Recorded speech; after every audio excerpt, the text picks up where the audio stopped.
Alhamdulillahilladzi arsala rasulahu bil huda wa dinil haqq liyudhhirahu ala dini kullihi wa kafa billahi syahidah. Asyhadu an la ilaha illallah wahdahu la syarikalah wa asyhadu anna Muhammadan abduhu wa rasuluhu alladzi la nabiyya ba'dah, amma ba'du.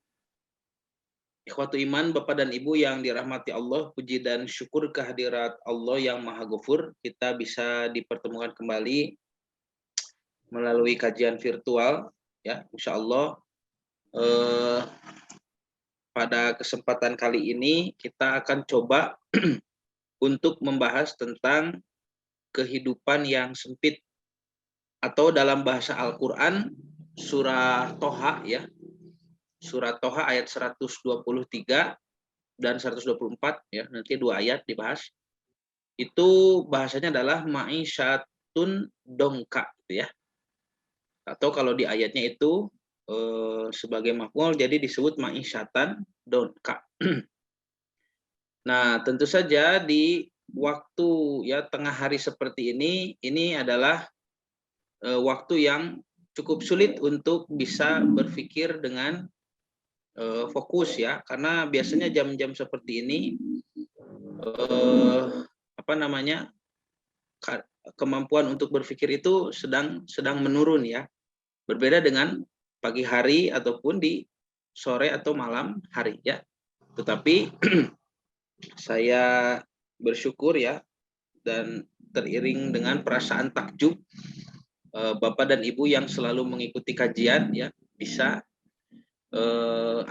memfokuskan diri untuk mengkaji Quran Sunnah di jam-jam yang memang tidak mudah, begitu ya.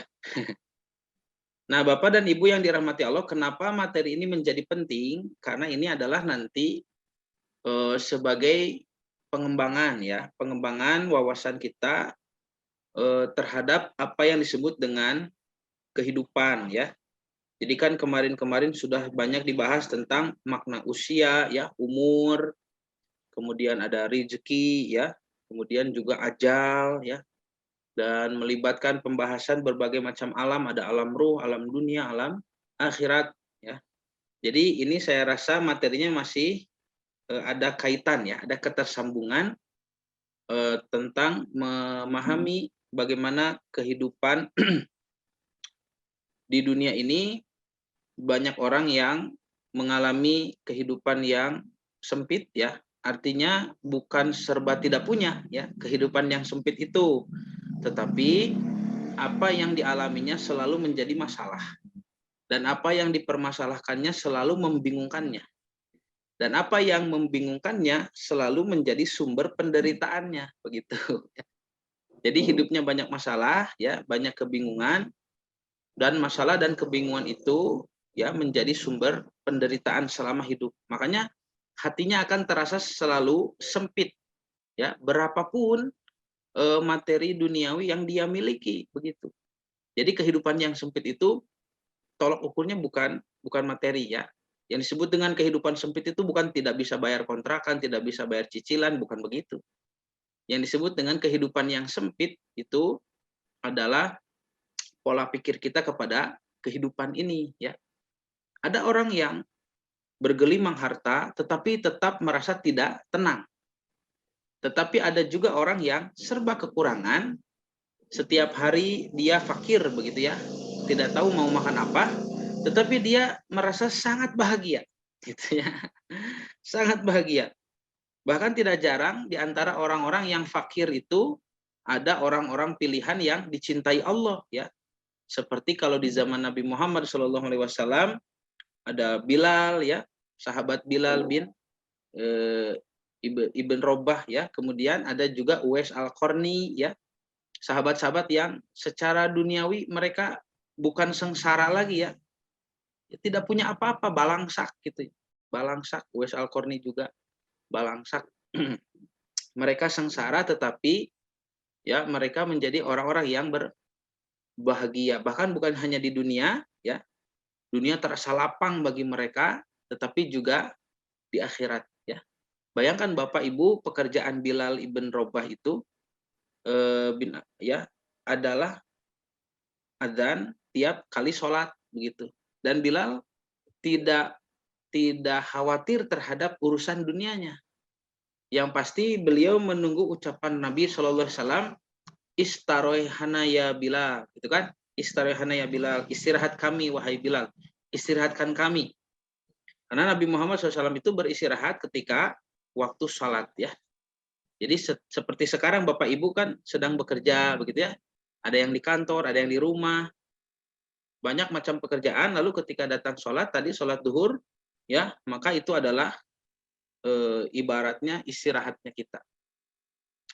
Nah, Bapak dan Ibu yang dirahmati Allah, maka sahabat pun dulu banyak sekali di antara mereka yang mengalami ya kekurangan, ya mengalami kemiskinan, kefakiran dalam kehidupan dunia, tetapi tidak serta-merta para sahabat menjadi orang yang berhati sempit ya. Sebaliknya, mereka menjadi orang-orang yang sangat berhati lapang. Mereka memandang kehidupan ini ya, bagaimana nikmatnya hidup di dunia itu, versi para sahabat yang fakir ya.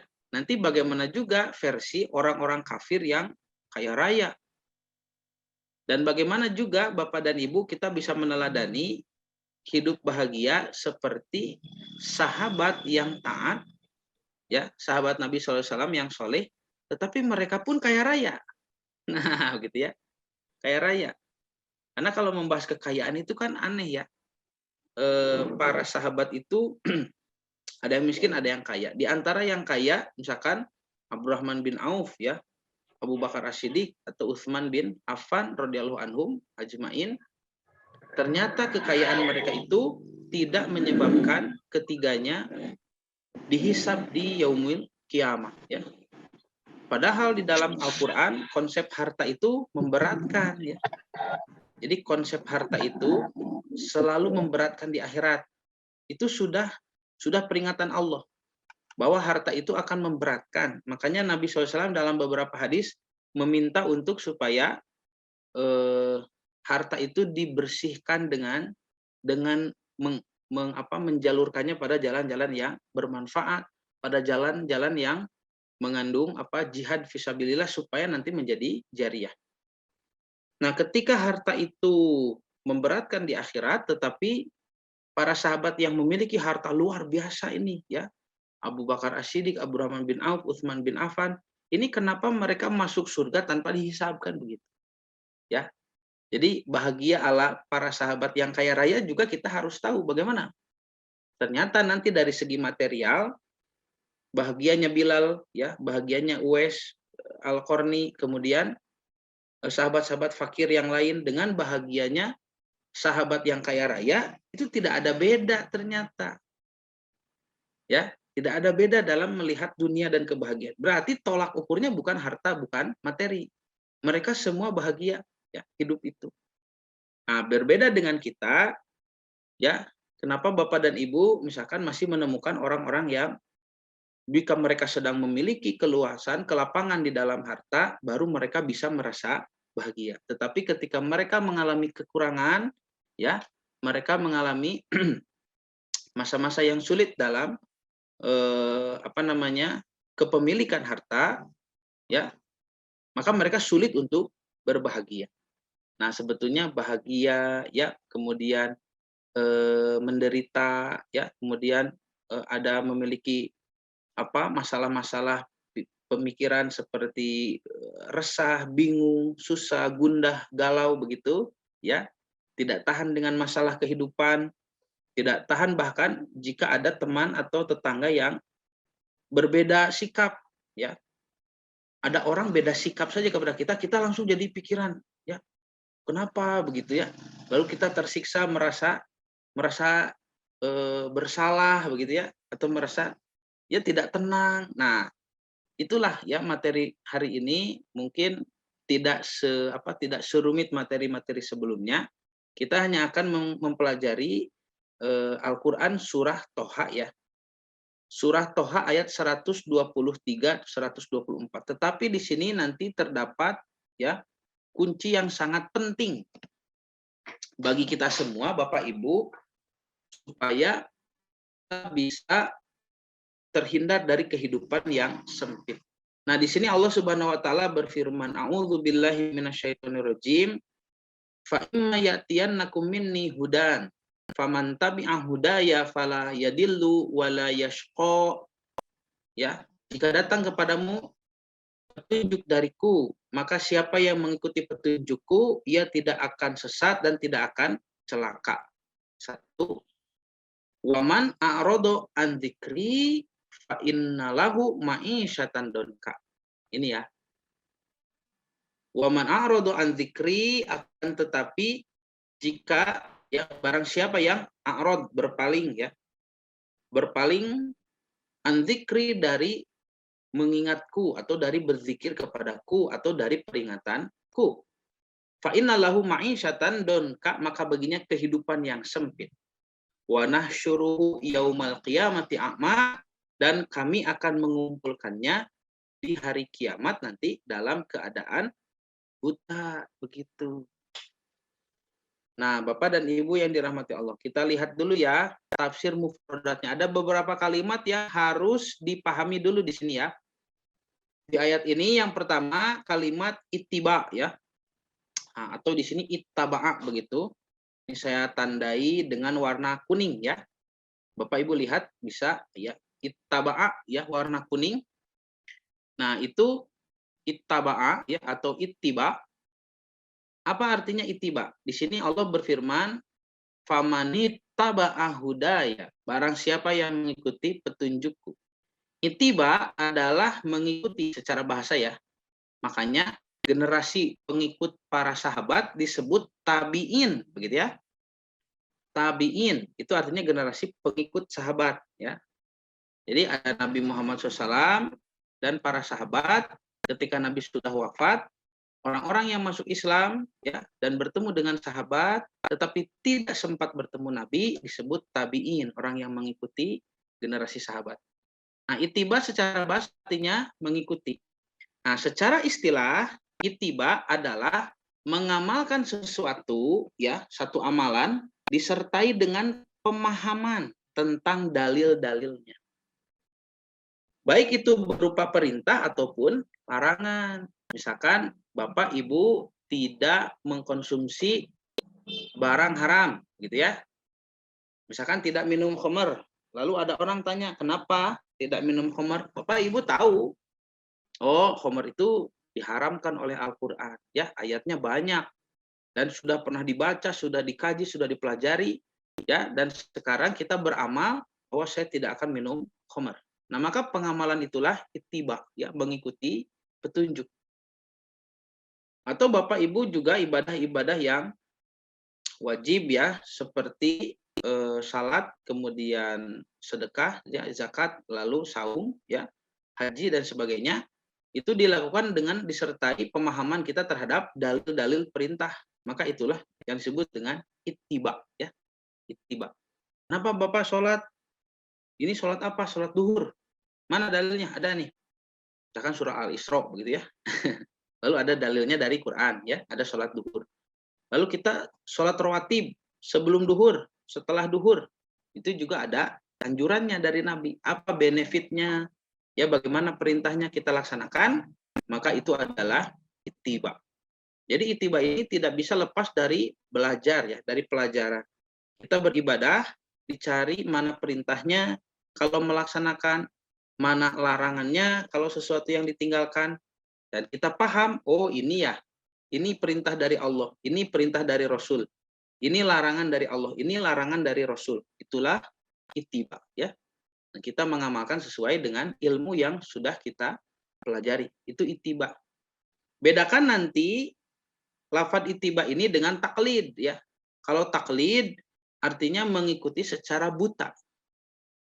Bapak, Ibu mengikuti seseorang dalam beribadah tanpa bertanya, tanpa tahu apakah ada atau tidak ada perintahnya, dalilnya ya. Maka itulah taklid, taklid buta. Dan para ulama sepakat bahwa taklid itu hukumnya tidak boleh ya. Tidak boleh.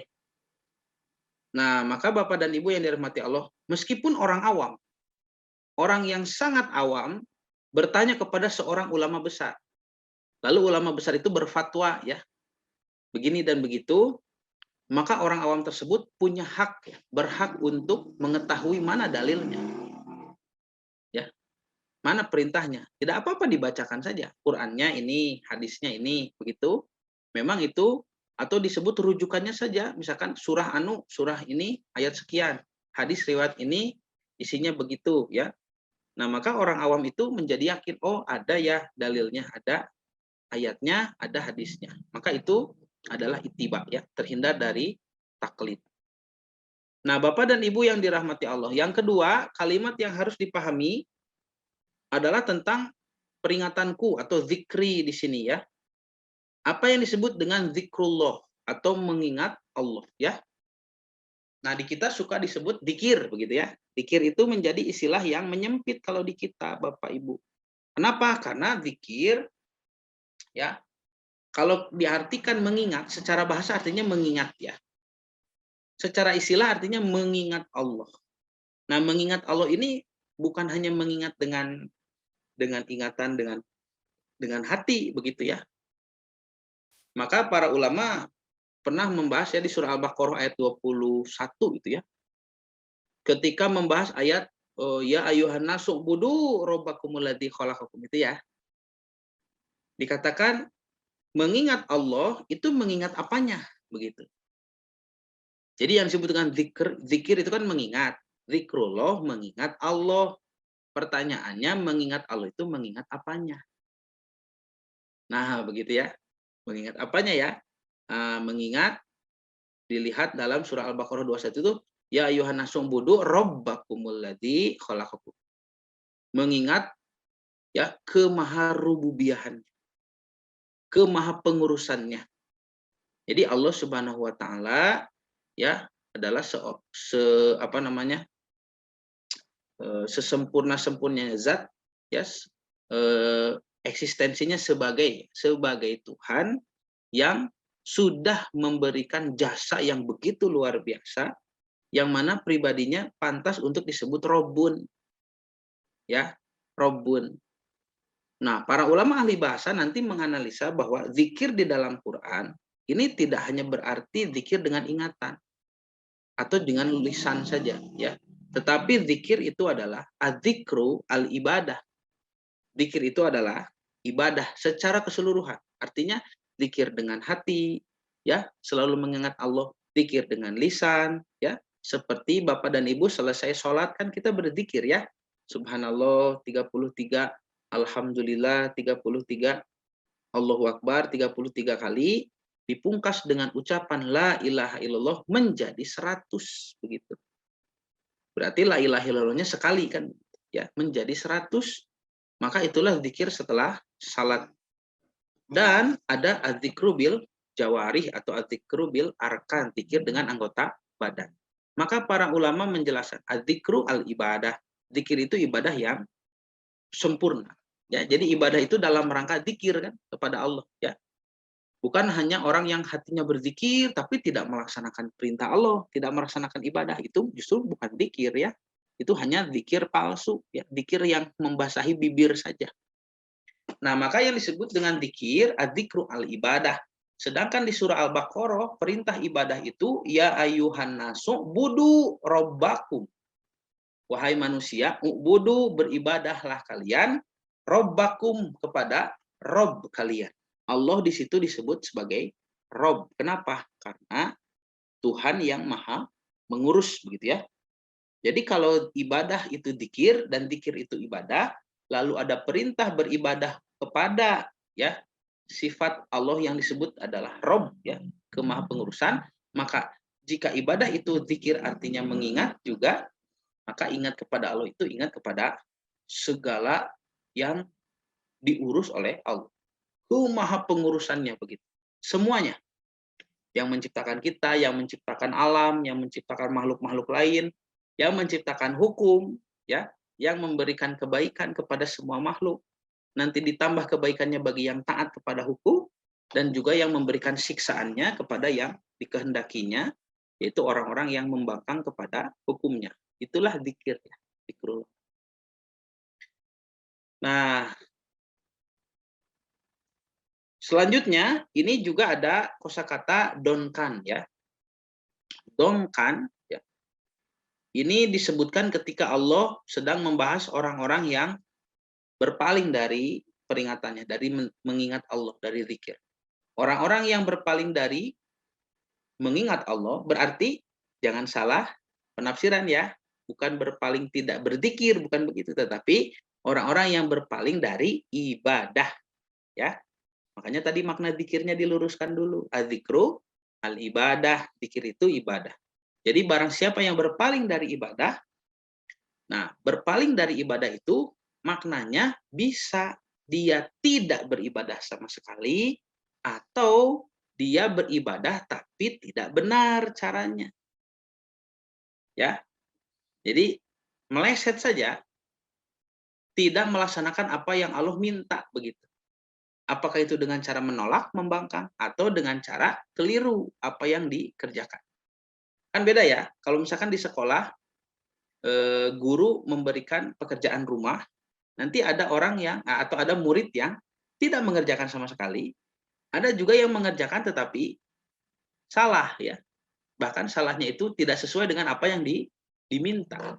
Maka kedua-duanya pasti dianggap tidak mengerjakan tugas ya, begitu ya, tidak mengerjakan tugas. Nah, maka disebutkan di sini bagi orang-orang yang berpaling dari ibadah ya, dari zikir kepada Allah, maka baginya ma'isyatan donka, kehidupan yang sempit. Ini dari kata apa? Donkan itu ya secara bahasa susunan do, nun dan kaf ini artinya sempit. Nah, maka dari susunan huruf ini do, nun dan kaf ya membentuk kata-kata lain. Misalkan imro'atun donakun ya. Imro'atun donak, perempuan yang langsing begitu ya. Jadi badannya kecil begitu, sempit ya, maksudnya kecil, langsing, singset begitu, langsing.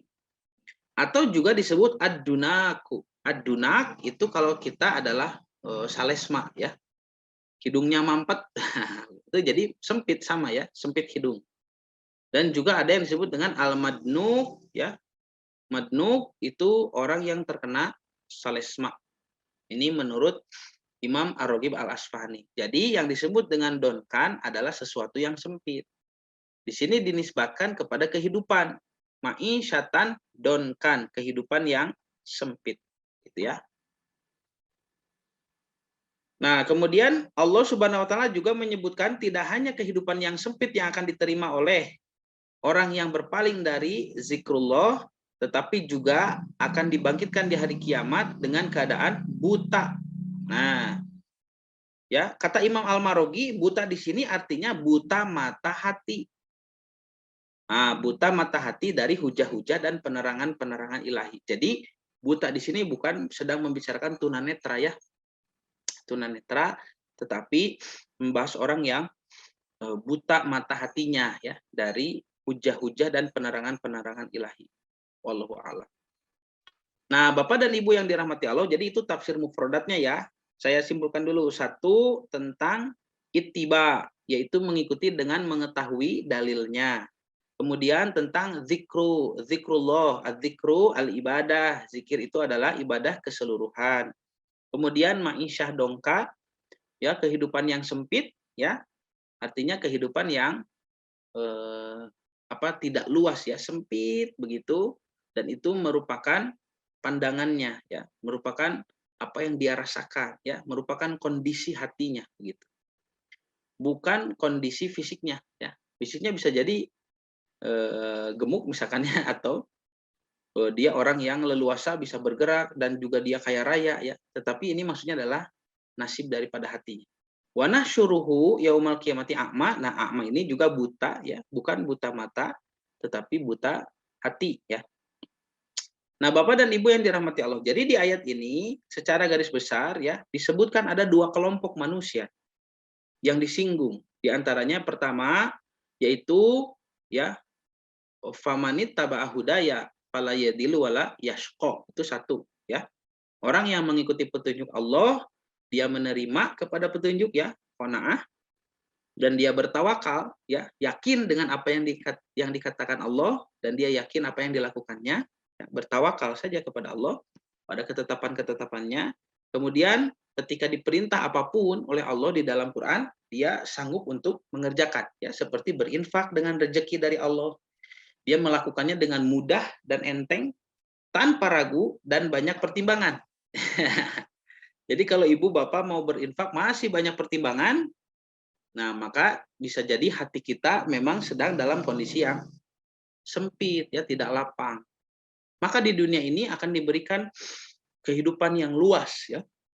Orang-orang yang taat dengan mudah kepada Allah, dia akan mengalami kehidupan yang luas, kemudian dia juga akan mengalami kepuasan dan ketentraman. Coba ya Bapak Ibu, kunci bahagia itu. Kunci bahagia hidup itu adalah ketaatan. Ya, kan Bapak dan Ibu pasti sering mengalami, ya, kalau misalkan dari bangun tidur subuh sampai mau tidur lagi malam, ketika kita mengevaluasi apa yang sudah saya lakukan seharian penuh, maka didapatkan bahwa kita hanya melaksanakan ibadah, ya, sholat beres, gitu, sholat wajib beres, sholat rawatib beres, ya, kemudian sudah mengaji, kemudian sudah bersedekah, ibadah full sampai mau tidur, rasanya tenang, ya, rasa tenang, serasa menjadi orang yang soleh, begitu. Dan itulah sumber kebahagiaan, ya. Jadi sumber kebahagiaan dalam kehidupan yang menyebabkan adanya kepuasan dan ketentraman itu adalah ketaatan. Nah, masalahnya bagaimana supaya cara taat kita tidak salah, begitu. Maka ketaatan tidak mungkin dilahirkan tanpa adanya pemahaman. Jadi pemahaman adalah induk dari ketaatan. Makanya tadi di ayat ini dimulai dengan ucapan famani taba'a hudaya. Ya, fa imma ya'tiyanakum minni hudan, ya, ketika Allah memberikan kepada kalian petunjuk, famani taba'a, barang siapa yang mengikuti, ya. Mengikutinya ittiba itu dengan pemahaman. Jadi pemahaman adalah induk daripada ketaatan. Tidak mungkin orang yang kita tuntut supaya taat tanpa adanya pemahaman dia mau taat, itu bodoh, ya. Tidak ada yang mendorongnya untuk taat kalau tidak paham. Apa untungnya saya taat, begitu, ya. Nah, sedangkan orang yang sudah taat berarti sudah paham. Dan ternyata bagi orang yang sudah paham dan sudah taat, ketaatannya itu tidak terasa berat. Ya, seperti Bapak Ibu menjaga kesehatan. Bapak Ibu tahu makanan-makanan tertentu, minuman tertentu buruk untuk kesehatan pribadi kita. Maka kita tidak memakannya, tidak meminumnya. Gaya hidup seperti ini, seperti itu kita tidak melakukannya. Lalu ada orang bilang, wah Bapak Ibu rajin ya, makanannya dipilih-pilih, minumannya dipilih-pilih. Padahal menurut kita, tidak seperti itu, ya, tidak sulit, tidak disebut rajin juga, enggak, biasa aja, gitu kan, ya. Kita mengatakan tidak, biasa saja. Kenapa? Karena orang yang memuji Bapak dan Ibu sebagai orang yang rajin, orang yang memuji itu dia belum paham. Sedangkan Bapak dan Ibu yang melaksanakannya dengan enteng, sesuatu aturan yang ketat, ya, seperti memilah-milih makanan tadi, Bapak Ibu melakukannya dengan enteng karena pemahaman. Saya tahu bahwa ini jelek untuk kesehatan saya, makanya saya tidak makan. Nah, itu secara enteng saja. Nah, begitulah seumpamanya, ya, orang yang paham terhadap apa yang Allah inginkan, paham kepada Quran, paham kepada hadis. Dia akan enteng sekali melaksanakan ibadah. Tidak ada yang berat. Bapak dan Ibu mungkin sudah merasakan, ya, bagi kita yang gampang untuk taat karena paham, ya. Ibadah yang berat seperti apapun, apalagi hanya masalah bangun di tengah malam untuk sholat tahajud, atau bangun di subuh hari untuk sholat subuh. Ketika kita melihat ada orang yang masih berat bangun subuh, kita kan ketawa, ya. Kok bisa ada orang yang tidak bisa bangun subuh, begitu, ya? Ya, aneh begitu, ya. Kenapa? Karena kita sudah melaksanakannya dengan enteng, dengan mudah. Kenapa kita melaksanakan dengan mudah? Karena kita sudah paham apa yang tersembunyi di balik ibadah sholat subuh. Ada keutamaan yang besar, ya. Dan bagaimana ancaman Allah bagi orang yang tidak melaksanakan salat, gitu, ya. Terutama salat subuh dan isya, salat yang paling berat bagi orang-orang munafik. Nah, Bapak dan Ibu yang dirahmati Allah. Maka ini kelompok yang pertama, ya. Orang-orang yang taat dengan enteng mengikuti seluruh perintah Allah, dan ketaatan itu buah daripada pemahamannya. Ya, dia di dunia akan diberikan kehidupan yang luas. Tidak ada rasa takut, tidak ada rasa khawatir, tidak ada rasa bimbang gitu ya, atau mencemaskan sesuatu, tidak ada, ya. Apakah mencemaskan masalah duniawi? Wah, tidak mungkin. Ya, bagaimana mencemaskan masalah ukhrawi? Pasti ada, tetapi dia sudah yakin dengan keimanannya, saya pasti selamat. Bagaimana dengan kematian? Lihat sahabat Bilal bin Rabah ketika ditanya tentang kematian. Kata sahabat Bilal, marhaban lil maut. Ya, selamat datang kematian. Silahkan. Mau kapan saja silahkan. Ini tenang sekali hidupnya. Tidak ada yang dipikirkan ya terkait dengan kesulitan-kesulitan yang tidak perlu, tidak ada. Karena bagi dirinya sesuatu yang dipikirkan adalah yang paling penting itu masalah ketaatan kepada Allah. Disitulah muncul kepuasan, ketentraman, dan kecukupan dari besar atau kecil rezeki yang diterima. Mau diterima rezeki yang besar, ya alhamdulillah nanti dipakai untuk beribadah. Tidak dimakan semuanya, ya karena memang dia sudah terbiasa untuk tidak menikmati dunia ini, tidak. Dia senang karena taat kepada Allah, artinya merindukan sesuatu yang di luar dari jangkauan dunia. Seperti orang sedang jatuh cinta begitu. Ya, seperti orang yang sedang jatuh cinta, maka orang itu tidak tertarik untuk bertemu orang lain. Tidak tertarik juga untuk melakukan aktivitas lain. Selain daripada dia ingin bertemu dengan kekasihnya, atau ia ingin melakukan aktivitas bersama sang kekasih. Hanya itu yang diinginkan. Ya, orang yang sedang jatuh cinta itu dia dikasih apa saja kan dimakan saja sambil senyum-senyum begitu ya. Nah, Bapak Ibu dulu ya, waktu pertama kali bertemu kan saling menyukai ya, saling berkenalan. Pasti indah kan kenangan-kenangan itu ya. Di rumah ada makanan apa saja ya, dimakan saja karena sedang jatuh cinta. Tidak ada waktu untuk mengeluh, kita sedang ya berbunga-bunga begitu. Nah, itulah kecintaan kepada Allah juga. Jadi orang-orang yang taat ya, yang mana ketaatan itu lahir daripada pemahamannya, dan dia paham, dia kenal kepada Robnya, kepada Allah, ya sudah kenal pasti ada rasa cinta, ya kan tak kenal maka tak sayang, ya kalau tidak kenal tidak akan sayang, kalau sudah kenal insya Allah menjadi sayang ya kepada Allah, dan kalau sudah sayang akan ada pengorbanan, ya ada pengorbanan, ada ketaatan, ya ya seperti kita kepada kekasih, ya kekasih kita ingin apa kita berkorban, kita juga mengikuti keinginannya, atau tidak kepada kekasih pun kepada orang tua misalkan, kepada saudara ya, ketika kita mencintai mereka kita kan berkorban ya untuk orang tua, untuk saudara. Nah, nanti Allah Subhanahu wa taala juga memberikan kecukupan. Apakah rezeki yang diterimanya itu di hari tersebut adalah sedikit ataupun rezeki yang banyak ya, itu akan dicukupkan. Ya, banyak cukup, sedikit pun cukup ya. Karena memang rezeki itu kalau diberi sedikit tidak cukup, apalagi dikasih banyak, tidak mungkin cukup. Kenapa? Karena ada masalah di jiwa seseorang. Orang yang sempit itu, kalau diberi sedikit rezeki untuk menyelamatkan dia di dunia dan akhirat, tidak bisa. Misalkan dikasih uang 100.000 nih, untuk berinfak saja dia sulit. Dari 100.000 itu, misalkan diinfakkan berapa persen, ya, 1/3-nya lah ya, 30%, misalkan 30.000 mau diinfakkan, seperti sahabat Salman Al-Farisi yang dirindukan oleh surga karena berinfak sepertiga harta. Dia tidak bisa, tidak sanggup mengeluarkan sebesar itu karena rakus dan pelit ya. Pelit, kikir, sifat kikir yang dia miliki, sehingga 100.000 itu dia makan semuanya, habislah ya. Nah, kalau rezeki sedikit saja tidak cukup menyelamatkan yang dunia akhirat, apalagi kalau dikasih banyak, apalagi kalau dia dikasih 1 miliar, sepertiga dari 1 miliar berapa? 300 jutaan ya, 333 juta. Ya, mengeluarkan 330 juta, mustahil. Ya, orang ini mengeluarkan 30.000 saja dia pelit, apalagi 333 juta, mustahil. Uang 1 miliar akan habis saja dia makan. Jadi rezeki itu kalau diberi sedikit saja tidak cukup menyelamatkan dunia akhirat, maka apalagi diberi banyak. Jadi kalau kita mau jadi orang kaya raya tapi tidak siap untuk mengelola harta itu, ya, untuk kepentingan dunia dan akhirat, lebih baik tidak punya, gitu. Lebih baik tidak punya. Nah, Bapak dan Ibu yang dirahmati Allah. Sedangkan yang kedua, disebutkan di sini waman a'rado an dzikri fa innalahu ma'isyatan donka. Orang yang berpaling dari peringatan Allah dan dia otomatis kenapa berpaling? Kenapa satu benda itu dilepaskan? Kalau anak kecil sedang main-main, kenapa dia melepaskan mainannya, ya? Lalu dia berlari ke arah lain.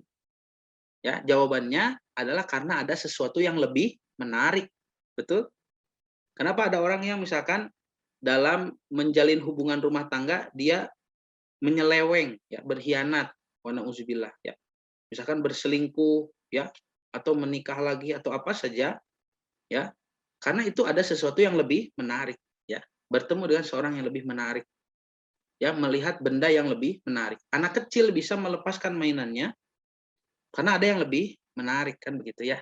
Nah, orang yang berpaling dari peringatan Allah, dia melihat sesuatu yang lebih menarik.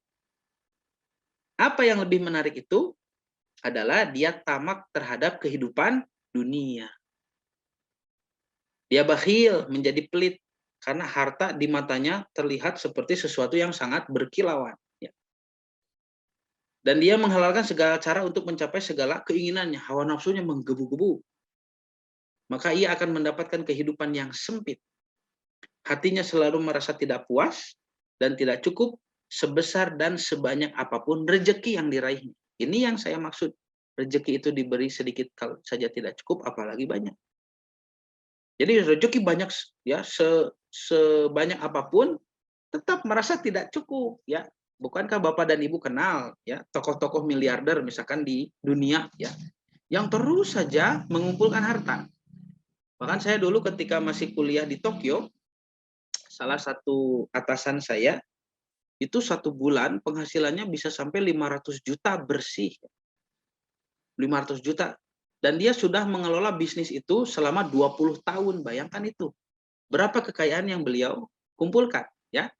500 juta 1 bulan selama 20 tahun lebih. Kalau sampai sekarang berarti sudah 30 tahun. Karena saya di Jepang 10 tahun yang lalu, ya, tahun 2012. Nah, berarti berapa kekayaan yang dimiliki? Dia tidak merasa puas. Saya pernah menegur, ya, pernah bertanya kepada atasan saya itu, kenapa terus-terusan bekerja padahal uang sudah sebanyak ini? Sudahlah, ya, sekarang mending lebih baik berrekreasi, ya, menikmati hidup, mencari hal-hal yang belum dialami, mencari nilai-nilai yang belum dipahami. Saya bilang begitu. Berpetualang ke penjuru dunia, ya, karena dia kan orang non muslim, ya, carilah, ya, bertafakur begitu, mudah-mudahan mendapat hidayah. Tapi dia mengatakan, kalau saya berhenti bekerja, saya selamanya tidak akan bisa mengulang pekerjaan saya. Jadi skillnya terus menurun, katanya begitu, ya. Makanya dia terus bekerja mengumpulkan harta. Nah, Bapak dan Ibu yang dirahmati Allah, ada sebuah hadis qudsi, ini dari Allah. Silahkan dibaca, ya. Ini hadis qudsi, ya. Hadis qudsi adalah hadis yang Nabi terima langsung ucapan ini dari Allah Subhanahu wa taala. Jadi ini firman Tuhan, ini firman Allah, tetapi tidak masuk ke dalam Al-Qur'an, gitu ya. Hadis qudsi itu beda, ya, tidak masuk ke dalam Al-Qur'an. Ini hadis, ya, yang diceritakan oleh Nabi, tetapi Nabi dapat dari Allah Subhanahu wa taala. Coba dibaca dulu sebentar, ya.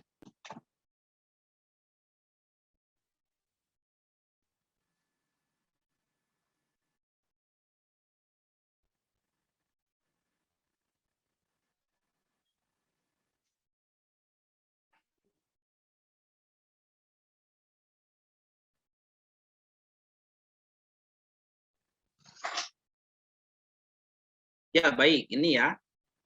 Jadi hadisnya an Abi Hurairah radhiyallahu anhu qala, dari Abu Hurairah semoga Allah meridhai kepadanya, ia berkata, qala Nabiyyu sallallahu alaihi wasallam, telah bersabda Nabi sallallahu alaihi wasallam, innallaha ta'ala yaqulu, sesungguhnya Allah taala berfirman. Ini hadis qudsi, ya, Bapak Ibu, hadis dari Allah Subhanahu wa taala. Allah sendiri yang berfirman, Allah sendiri yang berbicara, ya. Ya bena Adam, Wahai anak-anak Adam, maksudnya manusia. Tafarrog li ibadati. Senggangkanlah waktu untuk beribadah kepada tafarrog, ya. Artinya luangkan waktu. Bukan begini, dalam aktivitas meluangkan sedikit waktu, bukan begitu. Tapi waktu untuk beribadah itu harus seluang-luangnya, luangkan. Jangan terganggu, ya. Tafarrog li ibadati, ya. Senggangkanlah waktu untuk beribadah kepadaku. Amla'u sadroka ginan, kata Allah. Aku akan memenuhi dadamu dengan kecukupan. Nah, jadi gina itu sebetulnya cukup, begitu ya. Cukup, bukan kaya, ya. Jadi amla'u sadroka ginan. Aku akan memenuhi dadamu atau dipenuhi dirimu dengan kecukupan. Wa asudda fakroka, dan aku akan mencukupkan, ya. Aku akan memenuhi fakroka, kefakiranmu, maksudnya kebutuhan, ya. Kebutuhan, ya, keperluan dicukupi kalau kita, ya, punya waktu luang untuk beribadah. Wa inla, dan jika tidak, taf'al, engkau melakukan hal itu, maksudnya tidak meluangkan waktu untuk beribadah, malatu yadaka syuglan, maka aku akan memenuhi tanganmu dengan kesibukan. Ya, aku akan memenuhi kamu dengan kesibukan. Sibuk dengan perkara-perkara yang sebetulnya tidak ada artinya. Itu contoh dan tanda, ya, tanda bahwa Allah sudah berpaling. Tanda Allah berpaling dari seorang hamba, maka Allah menjadikannya sibuk dengan perkara-perkara yang tidak bermanfaat. Jadi hidupnya itu disibukkan dengan sesuatu yang tidak bermanfaat, tidak ada manfaat. Apalagi kalau disibukkan dengan kemaksiatan, ya. Bergelimang dosa, ya, bertahun dalam dosa, tahun itu saling menolong. Itu sudah pasti Allah sangat berpaling, ya. Ini kepada orang yang melakukan yang bermanfaat saja, itu adalah tanda bahwa Allah berpaling dari orang tersebut. Wa na'udzubillah min dzalik.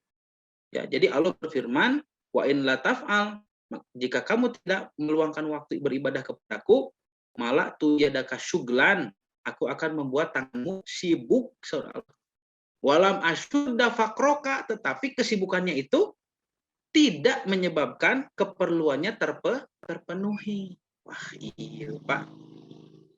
Ya. Jadi aku akan membuat tanganmu sibuk, tetapi aku tidak akan memenuhi keperluanmu. Jadi sibuknya sibuk kenapa ini? Ya tidak tahu, ya. Sibuknya itu sibuk. Bisa jadi dia sibuk cari materi, cari rezeki, cari uang, bisa jadi. Tetapi ketika dia melupakan ibadah, maka uang yang dicari, uang yang didapat itu tidak akan mencukupi kefakirannya, tidak akan mencukupi kebutuhannya.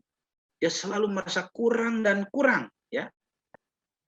Selalu merasa kurang dan kurang, selalu merasa ingin ditambah, ingin menambah, selalu tidak merasa puas, tidak merasa bahagia, cemas dengan ini, cemas dengan itu, ya, khawatir dengan ini, khawatir dengan itu, ya, terobsesi dengan ini, ya, tergiur dengan itu, dia kejar, terus hidupnya tidak pernah tenang.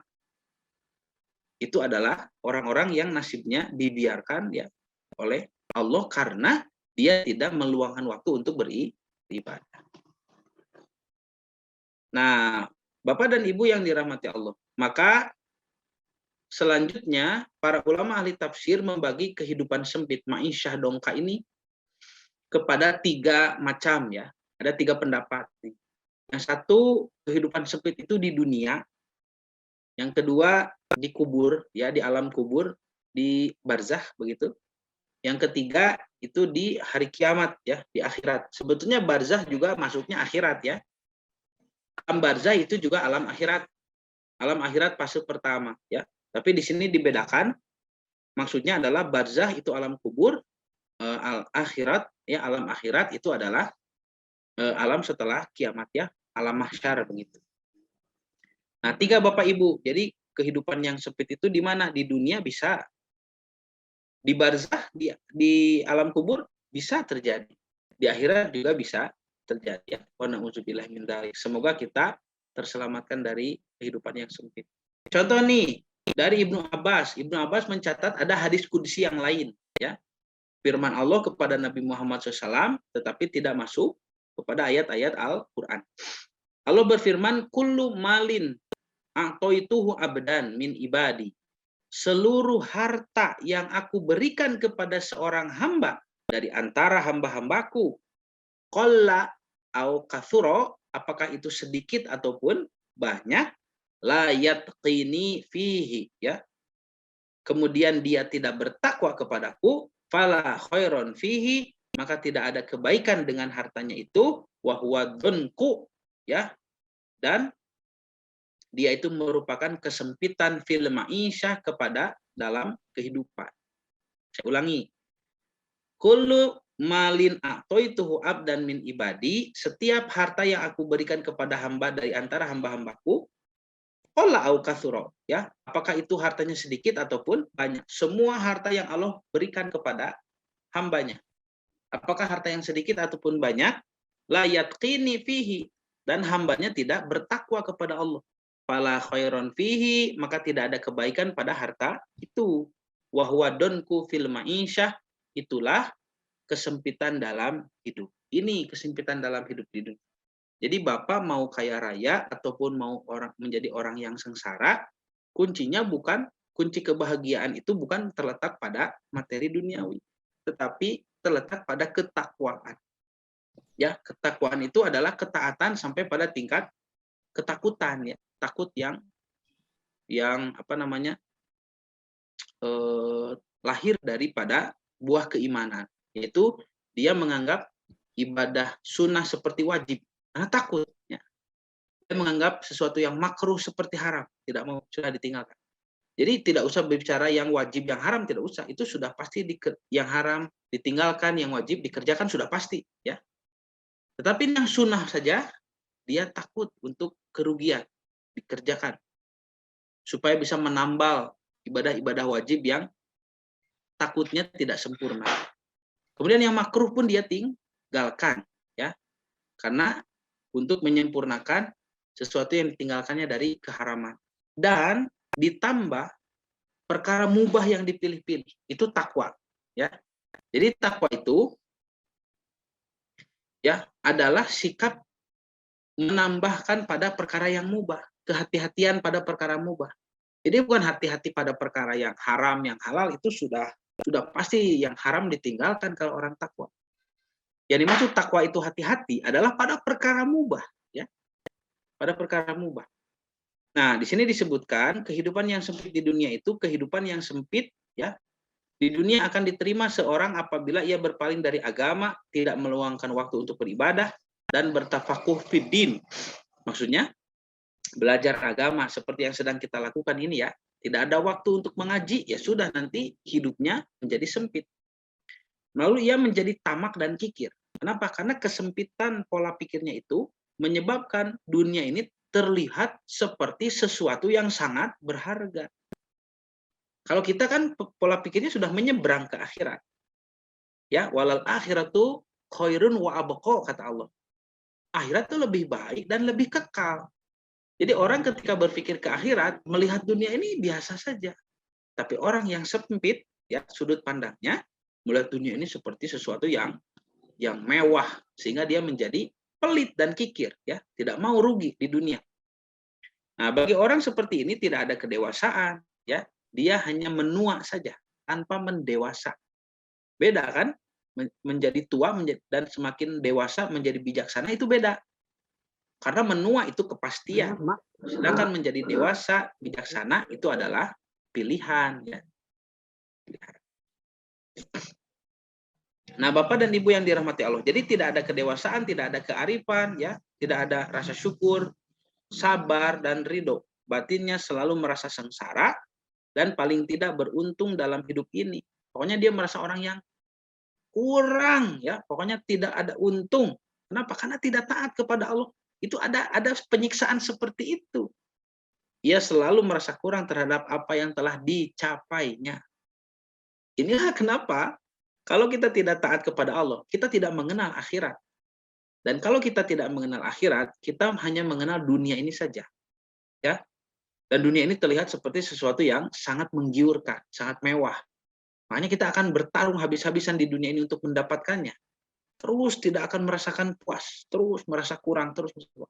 Sedangkan orang-orang yang taat, yang bertakwa, dia melihat dunia ini biasa.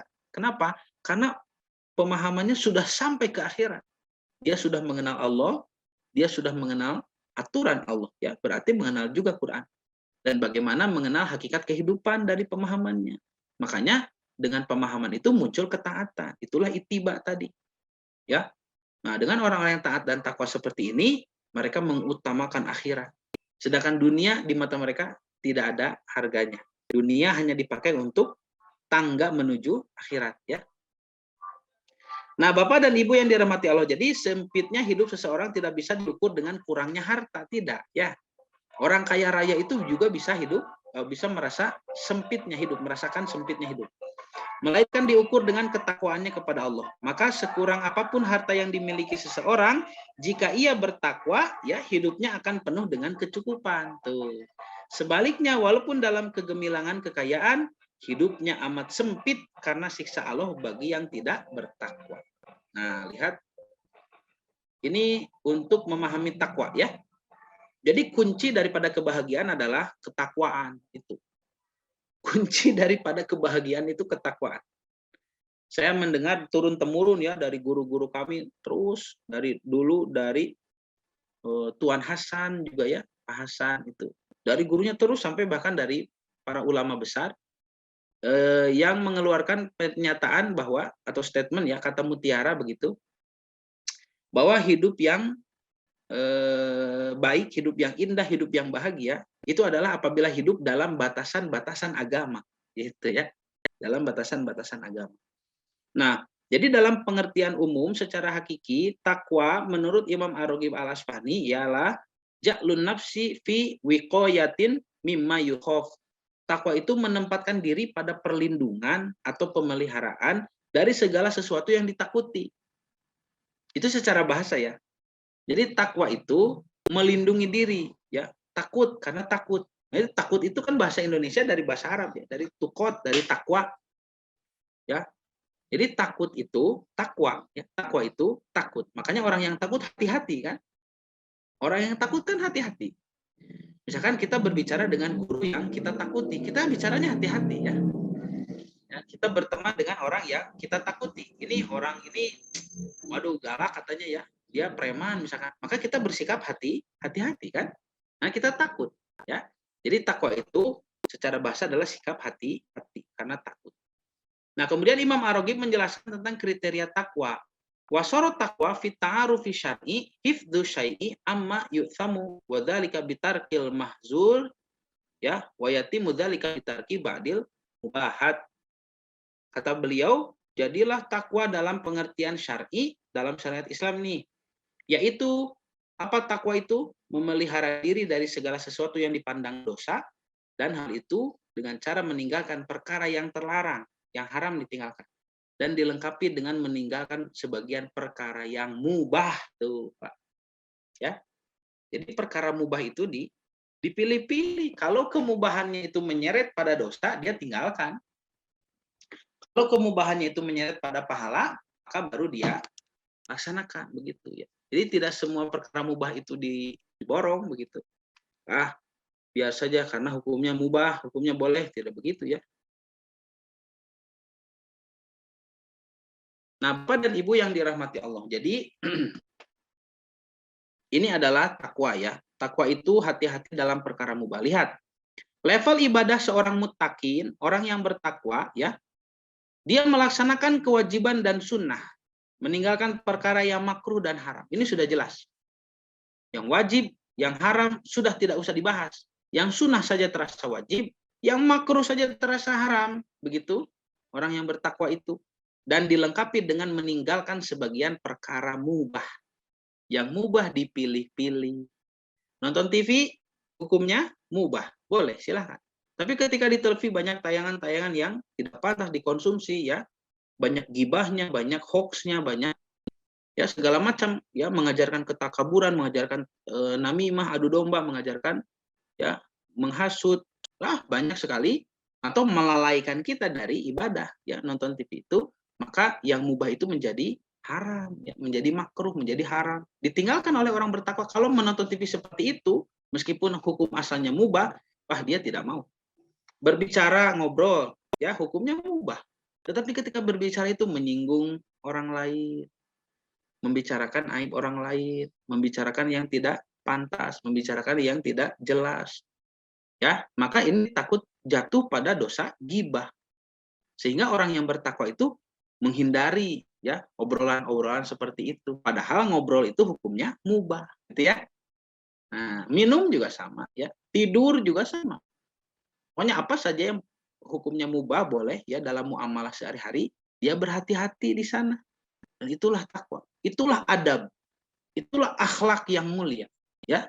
Adab dan akhlak Rasulullah SAW. Rasul itu ya diutus untuk liutamima makarimal akhlak, menyempurnakan ya keistimewaan akhlak.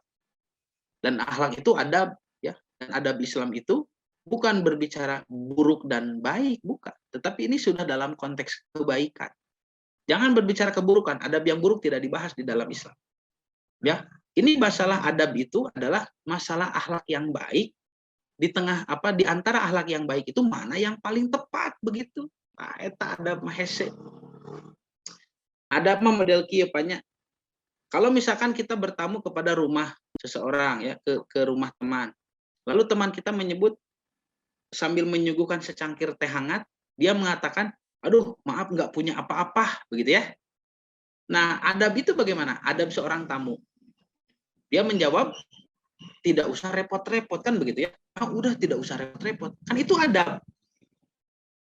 Ya. Apakah ada perkataan lain selain tidak usah repot-repot? Banyak. Ya misalkan bagaimana kalau si tamunya itu mengucapkan tidak apa-apa, apa saja saya terima kok, begitu ya misalnya. Jadi yang punya rumah mengatakan, maaf nih lagi nggak ada apa-apa, lagi tidak punya apa-apa. Lalu si tamunya menjawab, oh nggak apa-apa, apa aja yang ada lah. Ya masa begitu kan? Ya, jadi mengucapkan atau menjawab tidak apa-apalah, apa saja yang ada sini suguhkan, ya. Itu kan bukan ucapan jelek, bukan ucapan salah, ya. Justru malah ucapan bisa ingin membantu tuan rumah, tetapi kan tidak pantas mengucapkan seperti itu. Itu adab. Jadi adab itu memilih bukan dari sesuatu antara benar, baik atau buruk, bukan, tapi memilih di antara yang baik, di antara yang benar, mana yang lebih pas. Contoh lain ya, misalkan banyak sampah di pesantren nih. Di pesantren banyak sampah, itu terlihat oleh ustadz ya. Ustadz memungut sampah. Seorang ustadz memungut sampah lalu membuangnya ke tempat sampah. Dilihat ya, pekerjaan ustadz itu dilihat santri-santrinya.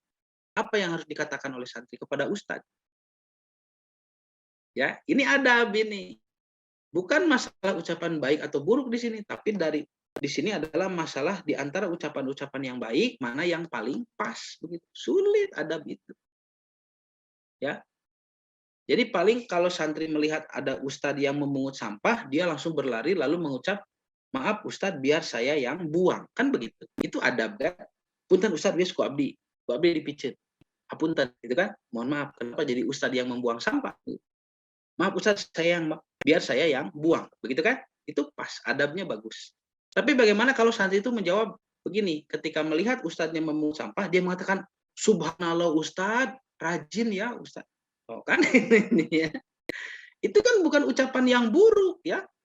Memuji itu, memuji bahwa ustadz meni rajin. Tapi kan belegu kita santri menyebut gitu teh gitu banyak. Ya, dia tidak tahu ada begitu. Ini kan pekerjaan santri bukan pekerjaan ustadz. Kenapa kamu malah memuji? Padahal pujian itu bukan sesuatu yang buruk. Nah, jadi sekali lagi adab bukan masalah benar atau salah, tapi adab adalah pada perkara yang benar, pada perkara yang baik, dan dipilih yang paling pas, tepat, masalah tepat atau tidak tepat. Itulah juga takwa ya. Takwa juga begitu. Takwa itu adalah ya jadi santri. Takwa itu adalah akhlak yang sangat tinggi ya. Bukan masalah haram dan wajib yang dibicarakan dalam tingkatan takwa, tapi sudah akhlak yang paling tinggi. Ini yang mubah saja, yang boleh saja dipilih-pilih, begitu ya, dipilih-pilih. Nah, ini ada chat Pak Soma sanes santri di Telkom eta mah ya. Iya, jadi memang sulit Bapak Haji ya. Orang yang berhasil menamatkan kitab adab belum tentu bisa mengamalkan adab begitu. Nah, Umar bin Khattab kan pernah bertanya kepada Ubay bin Ka'ab, ya, apa itu takwa? Kata Ubay bin Ka'ab, seperti kamu berjalan di jalan yang penuh duri. Ya, apa yang akan kamu lakukan? Kata Umar, aku akan berhati-hati. Maka itulah takwa. Jadi takwa itu hati-hati, karena takut, ya. Hati-hati. Ini tidak mentang-mentang mubah langsung saja digarap, tidak. Ya hati-hati juga pada perkara mubah. Nah, lebih hebat lagi nanti ada definisi takwa dari sahabat Ali bin Abu Thalib. Dan ini akan dibahas secara detail pada kurikulum saum Ramadan ya, insya Allah ya. Karena kurikulum saum Ramadan itu salah satunya adalah takwa ya. Takwa, ilmu, syukur, rusdun. Itu ya kurikulum saum Ramadan. Dan insya Allah dibahas sebelum nanti bulan Ramadan ya. Ya mungkin pembahasan bulan Maret lah begitu ya. Kalau kajian ini masih berlangsung. Nah, Bapak dan Ibu yang dirahmati Allah, jadi Ali bin Abu Thalib menjelaskan takwa itu ada empat komponen yang harus disempurnakan. Satu, ada komponen al-khauf minal jalil, takut kepada yang maha gagah. Dua, wal amalu bitanzil, beramal sesuai dengan apa yang diturunkan. Ya. Tiga, ar-ridho bil qalil, ridho dengan yang sedikit. Kenapa? Karena tadi pemahamannya sudah mengatakan pada akhirat, ya, dan dia tidak melihat dunia ini kecuali hanya sesuatu yang rendah begitu. Wal istidadu liyaumir rahil, dan dia mempersiapkan amalan-amalannya untuk hari yang panjang ya. Oh, ini ada ya yang sudah diterjemah oleh saya. Jadi kata Ali ya, takwa itu adalah satu, al-khauf minal jalil, takut kepada Allah yang maha gagah ya. Dua, wal amalu bitanzil, beramal sesuai dengan Quran dan sunnah yang diturunkan. Tiga, aridho bil qalil, ridho dengan pemberian yang sedikit. Empat, selalu bersiap-siap menghadapi hari kiamat atau hari akhirat ya. Al-istidadu liyaumir rahil. Nanti ini dibahas secara detail di kurikulum saum Ramadan ya. Ini hanya untuk gambaran sajalah, ada beberapa definisi takwa. Nah, Bapak dan Ibu yang dirahmati Allah, nanti juga ada ulama yang berpendapat bahwa kehidupan sempit itu bukan di dunia, itu maksudnya di alam barzakh. Nah, ini ya, ini barzakh. Kehidupan sempit kedua adalah di alam kubur. Ya, Ibnu Mas'ud berkata, apabila aku ceritakan sesuatu hadis kepadamu, aku sebutkan pembenarannya dari kitabullah. Sesungguhnya seorang mukmin, apabila dia sudah ditanam di kuburannya, ia didudukan dan ditanya, siapakah Tuhanmu dan apa agamamu dan siapakah nabimu? Ini di alam kubur ya. Kemudian Allah memberikan ketetapan hati padanya untuk menjawab. Orang yang soleh, yang taat, yang takwa tadi akan menjawab, Tuhanku adalah Allah, agamaku adalah Islam, dan nabiku adalah Muhammad Shallallahu Alaihi Wasallam. Kemudian Ibnu Mas'ud radhiyallahu anhu membacakan ayat surat Ibrahim 27 ya, ayat 27. Yutsabbitullahu alladzina amanu bil qauli tsabit. Allah meneguhkan iman orang-orang yang beriman dengan ucapan yang teguh ya. Di mana? Satu, fil hayati dunya, di kehidupan dunia ya. Orang beriman tidak akan kalah berdebat ya, tidak akan juga salah berucap ya, karena Allah meneguhkan ucapannya ya. Makanya Nabi Musa berdoa, Rabbi shrahli sodri wa yassirli amri wahlul 'uqdatam min lisani yafqahu qawli. Ya Allah, ya lapangkanlah dadaku, kuatkan ya. Kemudian mudahkan juga urusanku ya, dan hilangkanlah belenggu dari lidahku, dari lisanku, sehingga mereka mudah memahami apa yang aku ucapkan. Kan itu ya, fil hayati dunya. Wa fil akhirati, dan juga di kehidupan akhirat ini. Ya. Ada yang berpendapat bahwa wa fil akhirati itu maksudnya adalah menjawab pertanyaan malaikat di alam kubur ya. Wa yudillullahu zalimin, dan Allah menyesatkan orang-orang yang zalim. Wa yaf'alullahu ma yasha, dan Allah memperbuat apa yang dia kehendaki. Lalu kata Mu'ad bin Jabal tadi ya, Dan apabila orang kafir meninggal, ia didudukan di kuburannya, lalu dikatakan, siapa Tuhanmu, apa agamamu? Ia menjawab, aku tidak tahu. Maka disempitkan alam kuburnya dan diazab padanya. Kemudian Ibn Mas'ud membacakan ayat ini, ya, ayat surat Toha tadi, waman a'rado an dzikri fa innalahu ma'isyatan donka. Siapa yang berpaling dari peringatanku, maka sesungguhnya baginya penghinaan yang sempit. Ini riwayat dari sahabat Mu'adz bin Jabal yang menjelaskan bahwa hadis ayat ini ya menyebut kehidupan yang sempit itu juga bisa berarti kehidupan sempit di alam barzakh, ya, di alam kubur begitu ya, bukan hanya di dunia. Hadis riwayat Imam Ibnu Hatim, Abu Hatim, dan At-Tabarani dan Al-Baihaqi. Kemudian ada juga hadis riwayat Imam At-Tirmidzi, ya, ada juga yang membaca At-Tirmidzi. Ini disebutkan bahwasanya Rasulullah SAW menjelaskan ada siksaan di alam barzakh. Kesempitan di alam barzakh itu berupa siksaan. Sesungguhnya seorang mukmin di alam kuburnya ada taman yang segar dan indah, dilebarkan kuburan baginya 70 hasta dan diterangi seperti terangnya bulan purnama. Ini untuk orang beriman. Beliau bersabda lagi, azab orang kafir di kuburannya dikerumuni oleh 99 tanin. Apakah kamu tahu tanin itu adalah 99 ular? Setiap ular memiliki 7 kepala yang merobek, mematuk, dan meracuni badannya sampai hari dibangkitkan. Ya, ini salah satu siksaan kesempitan di alam kubur. Nah, ada juga yang berpendapat juga kesempitan sampai di alam akhirat, ya. Ma'isyatan donka finnari syaukun wazakumun, ya, wagislina wadori walaisa fil qabri wala fid dunya ma'isyah. Kehidupan yang sempit adalah di neraka dengan duri, zakum, pohon yang berduri itu, ya. Keringat ahli neraka, ya, yang bercampur nanah, dan juga dengan pohon kering, ya. Di alam kubur dan di dunia bukanlah kehidupan yang sebenarnya. Mal ma'isyatu wal hayatu illa fil akhirah. Kehidupan yang hakiki hanyalah di akhirat. Makanya menurut riwayat ini, ya, ma'isyatan donka itu adanya di akhirat. Nah, tetapi Bapak dan Ibu yang dirahmati Allah, kalau kita boleh menyatukan semua pendapat, ya, makanya bisa kita tarik kesimpulan bahwa yang disebut dengan ma'isyah dongka atau kehidupan yang sempit itu bisa terjadi di mana saja, di dunia, ya, kemudian di alam kubur dan juga di akhirat nanti, ya. Yang itu ditimpakan kepada orang-orang yang berpaling dari peringatan Allah, berpaling dari ibadah, ya, dan dia bukan orang-orang yang bertakwa, malah menjadi orang-orang yang dikutuk oleh Allah dengan kehidupan yang sempit. Nah, jadi kunci menghindari kehidupan sempit adalah taat dan takwa eta. Ya. Nah, ini surah Al-Hasyr, ya. Allah Subhanahu wa taala berfirman, "Wa ma atakumur rasulu fakhuduhu." Apa yang diperintahkan Rasul kepadamu, maka terimalah. Wa ma nahakum anhu fantahu, dan apa yang dilarangnya, maka tinggalkanlah. Satu, taat berarti, ya. Taat itu kan tidak sesuai dengan keinginan kita, tetapi sesuai dengan aturan main yang Nabi tetapkan, itu taat, ya.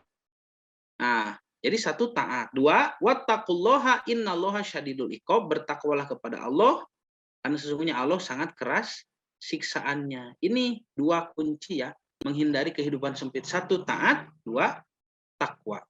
Nah, terakhir sebagai penutup, saya ingin perlihatkan bagaimana motivasi orang bertakwa. Kenapa mereka tidak mengalami kehidupan yang sempit? Ternyata Allah Subhanahu wa taala sudah menjelaskan. Misalkan di surah At-Tolak, ya. At-Tolak ayat pertama, kedua, ketiga, keempat sampai kelima nih, ayat sampai ke ayat 5. Nanti Ibu dan Bapak tolong perhatikan ujung-ujung ayatnya, ya. Nah, ayat pertama Allah Subhanahu wa taala menjelaskan, wa may yattaqillaha yaj'al lahu makhrajan. Barang siapa yang bertakwa kepada Allah, yaj'al lahu makhrajan. Allah akan menjadikannya jalan keluar. Tidak mungkin ma'isyah dongka, kehidupannya sempit, tidak.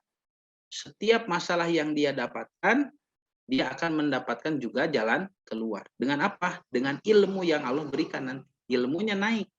Karena menghadapi masalah itu, sulit dan mudahnya masalah itu tergantung dengan ilmu, pemahaman, ya. Kembali lagi, ketaatan, kemudahan, ketenangan, semuanya berangkat dari pemahaman. Makanya jangan berhenti untuk belajar, untuk mengaji. Semakin tua kita semakin intens dalam belajar. Karena Nabi Muhammad SAW pun di tahun terakhir kehidupannya di Madinah, beliau didatangi Jibril satu malam di bulan Ramadan itu sampai 2 kali kedatangan. Artinya semakin tua itu semakin porsi belajarnya ditambah, bukan malah semakin berkurang. Yang kedua, setelah mendapatkan makhrojan, makhroj itu kan exit ya, kalau di pintu darurat exit. Nah, kalau di Arab itu makhroj. Ada tempat keluar huruf dalam ilmu tajwid disebutnya makhroj huruf ya. Jalan keluar begitu. Yang pertama, yang kedua, wa yarzuqhu min haitsu la yahtasib. Lalu diberi rezeki dari arah yang tidak disangka-sangka. Coba, rezeki itu bisa berupa umur yang makmur ya, ilmu yang bermanfaat, kesehatan fisik, kenikmatan jasmani, pasangan dan turunan ya. Kemudian pangkat jabatan pekerjaan, kemudian harta benda ya. Tuh, harta itu salah satu bentuk rezeki ya. Lalu tempat tinggal, sahabat, ya, tetangga, lingkungan itu juga semua adalah rezeki. Ya. Min haitsu la yahtasib, dari arah yang tidak disangka-sangka. Begitu. 3. Sekarang wa may yattaqillaha yaj'al lahu min amrihi yusron. At-Tolak ayat 4. Barang siapa yang bertakwa kepada Allah, maka Allah akan jadikan baginya, bagi segala urusannya, kemudahan. Tuh. Apa bedanya dengan nomor 1? Kalau nomor 1 diberikan jalan keluar. Nomor ketiga ini di ayat 4, jalan keluarnya kan belum tentu mudah.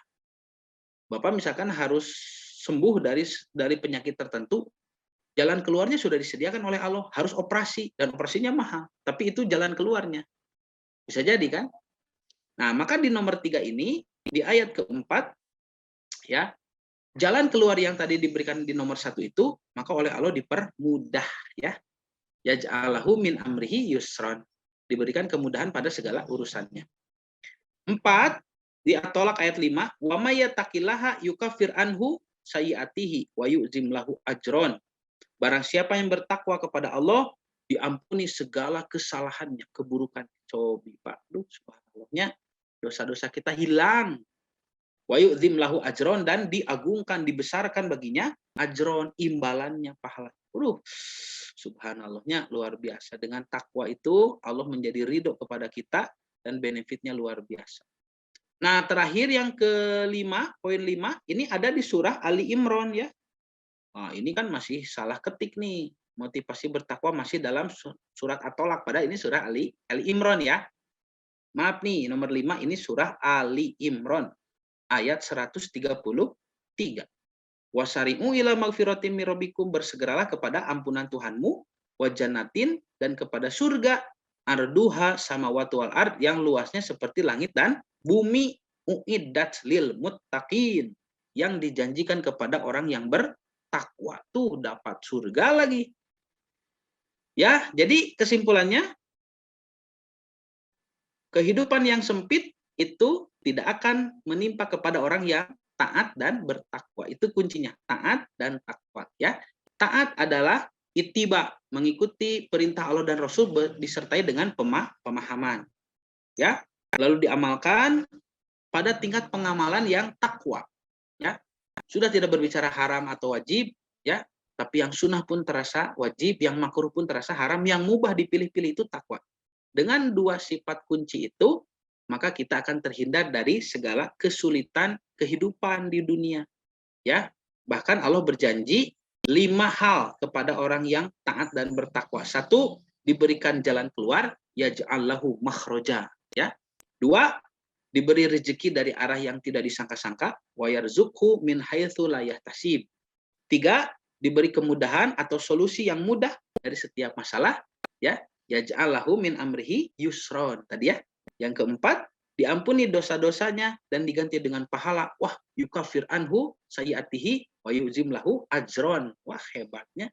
Yang 5, nah ini jannatin tajri ya, atau jannatin arduha samawati wal ard, uiddat lil muttaqin. Disediakan ampunan, magfirah ya, mohon maaf tadi magfirah, ilal magfirah, ampunan, dan jannah, surga yang luasnya seperti langit dan bumi, dan disediakan bagi orang yang bertakwa. Tuh, maknya henteu kabita gitu ya.